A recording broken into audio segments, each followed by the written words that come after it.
இதெல்லாம் வந்து ரொம்ப இன்ட்ரெஸ்டிங்கான ஒரு முறைகேடு.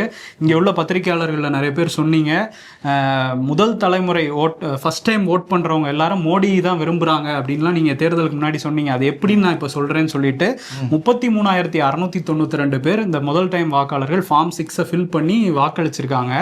இவங்க எல்லாருமே இந்த 33,000 ஃபேக் அப்படின்றாரு. அதில் ஷாக்கூர் ராணி அப்படிங்கிற ஒரு 70 வயசு பாட்டி 2 வாட்டி இந்த ஃபார்ம் 6 அடுத்தடுத்த மாதங்களில் பதிவு பண்ணி ஓட்டர் ஐடி வாங்கி 2023 வாங்கி 2024 ஓட் பண்ணியிருக்காங்க. இது அவங்க தான் பண்ணாங்களா இல்லை அவங்க பேரில் யாராவது பண்ணாங்களாங்கிறது தெரியல. ஆனால் இந்த மாதிரி தான் வாக்கு திருட்டு நடந்திருக்கு. எங்ககிட்ட இருந்து திருடி இருக்காங்க அந்த பெங்களூர் சென்ட்ரல் தொகுதியை. ஃபார்ம் 6ங்கிறதே முதல் தலைமுறை வாக்காளர்கள் அவங்களுக்கு அந்த ஓட்டர் ஐடி கிடைச்சிருக்காது. அதனால அந்த ஃபார்ம் 6 வாங்கி நான் எனக்கு அந்த வயசு வந்துருச்சு, நான் வாக்களிக்க தகுதியானவன்னு சொல்லிட்டு தான் வாங்கி வாக்களிப்பாங்க. அவர் என்ன சொல்றாரா ஹைலைட்டு, இது நீங்க பெரிய பண்டலா இருக்கு அப்படியே பேப்பர் ஃபுல்லா காமிச்சு 95 வயசு 94 வயசு 93 வயசு அப்படின்னு வராரு.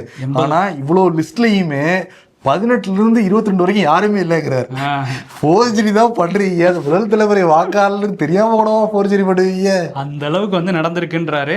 இப்ப திரும்பியும் அதை தான் கேட்கிறாரு, டிஜிட்டல் அந்த ஓட்டர் ரோலை கொடுத்தீங்கன்னா இதெல்லாம் வெளியே வந்துடும், சிசிடிவி ஃபுட்டேஜ் இருந்ததுன்னா இதெல்லாம் வெளியே வந்துடும். அது ரெண்டையும் கொடுக்க மறுக்கிறதுக்கு காரணம் பாஜகவுக்கு உதவி பண்ணியிருக்கு தேர்தல் ஆணையம், ஒரு மிகப்பெரிய கிரிமினல் ஃப்ராட் அப்படின்னு சொல்லிட்டு இதை அறிவிக்கிறாரு. ஏன்னா இந்தியாவுடைய ஒரு பன்முகத்தன்மை டெமோக்ரஸி தான் உலகம் முழுக்க நம்ம வியந்து பார்த்துக்கிட்டு இருக்காங்க. அதில் நேரடி தாக்குதல் வந்து நடத்தியிருக்காங்க. அதில் வந்து நீதிமன்றம் இன்வால்வ் ஆகணும். இது துணை போன அதிகாரிகள் யாரையும் நாங்கள் சும்மா விட மாட்டோம்.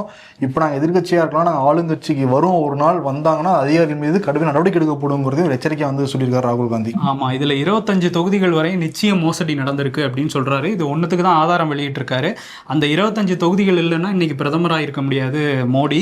25 தொகுதிகளில் அவங்க ஜெயிச்சதில் 25 தொகுதிகளில் 33,000 வாக்கு டிஃப்ரென்ஸில் ஜெயிச்சிருக்காங்க. அது எல்லாத்துலேயுமே மோசடி நடந்திருக்கணும் அப்படின்றாரு.